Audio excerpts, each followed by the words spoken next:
les plus énergivores est interdite. Et face à l'obligation de rénovation, les bailleurs s'alarment. C'est ce que nous dit notamment Le Figaro qui consacre tout un dossier sur ce sujet. Assad Moueb, bonjour. Vous êtes président de la Fédération des experts énergétiques. Vous êtes un expert du diagnostic immobilier. Déjà, un logement G+, donc sur le DPE, le diagnostic performance énergétique, ça correspond à quoi?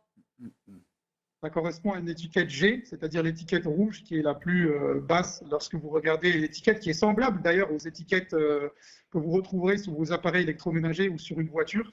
Lorsque vous achetez une voiture, c'est la classe qu'on appelle malheureusement les passoires thermiques, c'est-à-dire qu'ils consomment plus de 450 kWh d'énergie par mètre carré par an. Mais ça concerne, je ne sais pas, par exemple, si on rentre dans le concret, ce sont une mauvaise isolation, des fenêtres à remplacer, un problème de, je ne sais pas, de fuite. Quelques exemples concrets. Tout à fait. C'est un ensemble, c'est-à-dire que pour être catégorisé comme une passoire thermique, vous avez très certainement soit un système de chauffage qui est très ancien, qui est combiné à un manque d'isolation au niveau des murs, au niveau du plancher qu'on appelle le plancher bas, également du plancher haut, et également des fenêtres que vous avez, comme vous venez de le dire, défaillantes par rapport au flux d'air qu'elle va laisser passer. Donc c'est pour être Alors malheureusement, défaillant, un ensemble, généralement 2-3 de ces paramètres qui vont être défaillants et qui vont classer le logement en passoire thermique.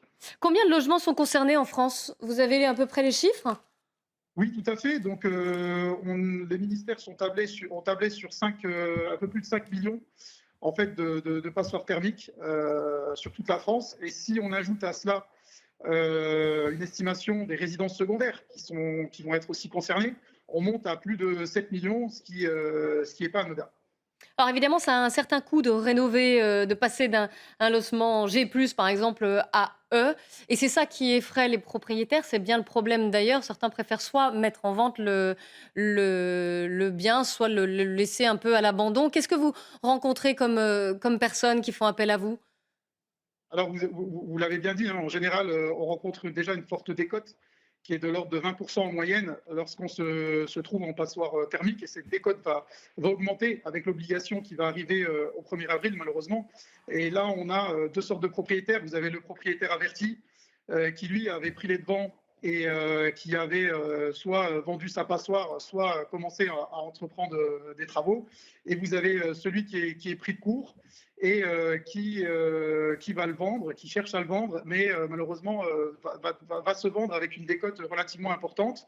En majorité, ce sont des personnes qui souhaitent vendre, d'après nos premières estimations et les premiers renseignements qu'on a, parce que le fait de faire des travaux est devenu très coûteux par rapport à l'inflation qui a eu cours, hein, comme tout le monde le sait, et qui impacte tout aujourd'hui, y compris les matériaux de rénovation. Et la deuxième problématique, c'est trouver des artisans compétents et qualifiés pour faire les travaux de rénovation. Donc sans cette obligation, c'était déjà très compliqué parce qu'il y a également une pénurie de main-d'œuvre à ce niveau-là. Et ça va l'être davantage avec l'entrée en vigueur de l'audit thermique et de l'obligation de rénovation des passoires. Oui, le calendrier est court en effet, hein. Mais ça paraît aller dans le bon sens quand même, qu'on évite en France d'avoir des passoires thermiques. Alors d'un point de vue énergétique, d'un point de vue coût aussi, après, plus un logement est isolé, plus la facture est basse, normalement.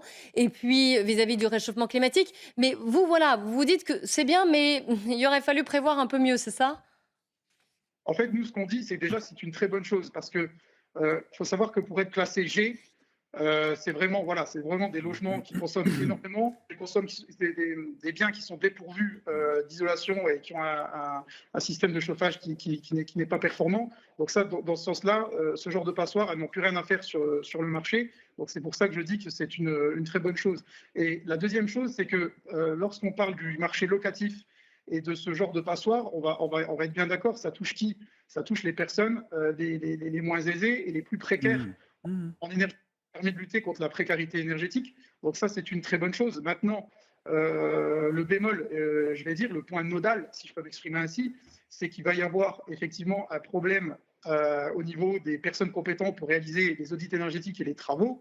Et c'est là, en fait, le bas blesse, c'est qu'on a une loi qui est très ambitieuse, mais derrière, peut-être par un manque de communication, certainement, et par aussi un désintéressement de certaines personnes, certains acteurs envers ces professions, fait qu'on va avoir des pénuries, y compris humaines, en fait, pour réaliser Ces travaux, ouais.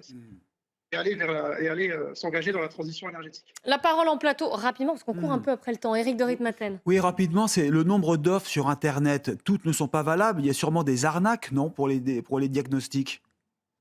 En fait, les arnaques, il n'y a pas vraiment d'arnaque au niveau des diagnostics. Ce qu'on peut rencontrer, c'est des personnes en fait, qui feraient des diagnostics à la chaîne ou ce qu'on appelle des diagnostics de complaisance, ou alors des personnes qui ne seraient pas qualifiées, pas certifiées pour le faire. Donc, heureusement, ce n'est pas une majorité de personnes, c'est une minorité. Mais il faut encourager le consommateur et les professions immobilières et de notaires à être très vigilants.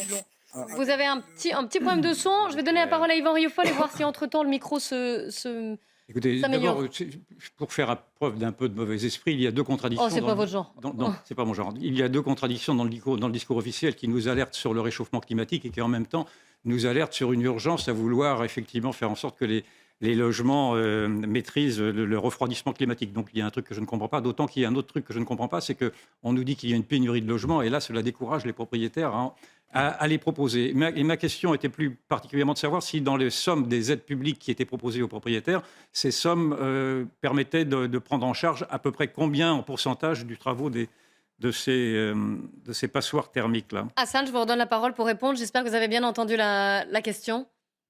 J'ai bien entendu la question. Donc, pour les moins aisés, et c'est une très bonne nouvelle, on peut dire que quasiment 100% des travaux vont être absorbés par ces aides.